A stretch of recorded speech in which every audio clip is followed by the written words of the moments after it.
What really pushes a young person towards extremism? It's a heavy question, and the answers are far more complex than the headlines suggest. We often hear about obvious things like political grievances or economic hardship, but today, we are diving deeper. We are going to uncover 7 hidden factors that can create a vulnerable path for young people. Factors that often operate beneath the surface, unseen and unaddressed. Understanding these is the first step toward building stronger, more resilient communities. First up is the search for identity and belonging. Imagine feeling adrift, unsure of who you are or where you fit in. It's a classic part of growing up. But for some, this search becomes a desperate need. Extremist groups are masters at exploiting this. They offer a ready-made identity, a sense of purpose, and a tight-knit community that promises acceptance and significance. They tell you, you're not lost, you're one of us. You belong here. This powerful lure can be incredibly hard to resist for someone feeling isolated and alone. The second factor is personal grievances and a sense of injustice. This isn't just about big political issues. It's often deeply personal. Maybe someone has been a victim of bullying, discrimination, or feels let down by the system. These experiences can create a profound sense of anger and a feeling that the world is fundamentally unfair. Extremist recruiters are experts at tapping into this pain. They validate these feelings, saying, "You're right to be angry. The system is broken, and we have the solution." They reframe personal suffering as part of a larger struggle, giving it meaning and a target. Third, let's talk about the echo chambers of the internet. Social media algorithms are designed to show us more of what we already like. While that's great for discovering new music, it can be dangerous when it comes to extreme ideas.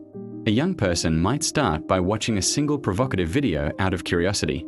The algorithm then serves them another, and another, each one a little more extreme. Slowly, their online world becomes a bubble where radical views are normalized and opposing perspectives are silenced. They aren't actively seeking extremism. The digital world is leading them there, step by step. Fourth is the appeal of a simplified worldview. Our world is complicated, messy, and full of gray areas. It can be overwhelming. Extremist ideologies offer a shortcut.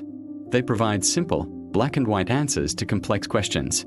They create a clear us versus them narrative, identifying an enemy responsible for all the world's problems. This simplistic certainty can feel like a relief, a firm foundation in a confusing world. It's easier to blame a single group than to grapple with nuanced, systemic issues. The fifth hidden factor is a desire for heroism and significance.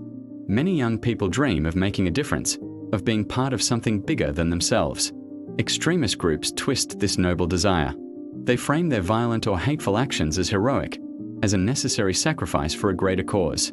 They offer a chance to be a warrior, a martyr, a savior. They promise that through their group, a young person's life will have an epic meaning, transforming feelings of powerlessness into a sense of ultimate purpose. Next, we have psychological vulnerabilities. Factors like trauma, depression, or anxiety can make someone more susceptible to radicalization. When someone is struggling with their mental health, their judgment can be clouded, and they may be more easily influenced. Extremist groups can offer a false sense of control and stability to someone whose inner world feels chaotic. It's crucial to remember that this isn't a character flaw, it's a health issue. If you or someone you know is struggling, please reach out. There are resources like the National Alliance on Mental Illness and other crisis hotlines that can provide real support. Finally, the seventh factor is the lack of positive mentorship and guidance. Without strong, positive role models, be it parents, teachers, or community leaders, young people may look for guidance elsewhere. If their real-world connections are weak, the charismatic leader of an online extremist group can easily fill that void. This digital mentor offers answers, direction, and a sense of authority that may be missing from their life, pulling them deeper into a destructive path. These 7 factors, the search for identity, personal grievances, online echo chambers, simplistic worldviews, the desire for heroism, psychological vulnerabilities, and a lack of mentorship, show us that the path to extremism is rarely a simple choice. It's a complex process driven by deep human needs and societal failures. By understanding these hidden drivers, we can do more than just react. We can start building a world with stronger communities, better mental health support, and more positive avenues for young people to find meaning and belonging. Thank you for watching and for engaging with this important topic. If this video gave you a new perspective, please like, share, and subscribe for more deep dives. Let's keep the conversation going in the comments below.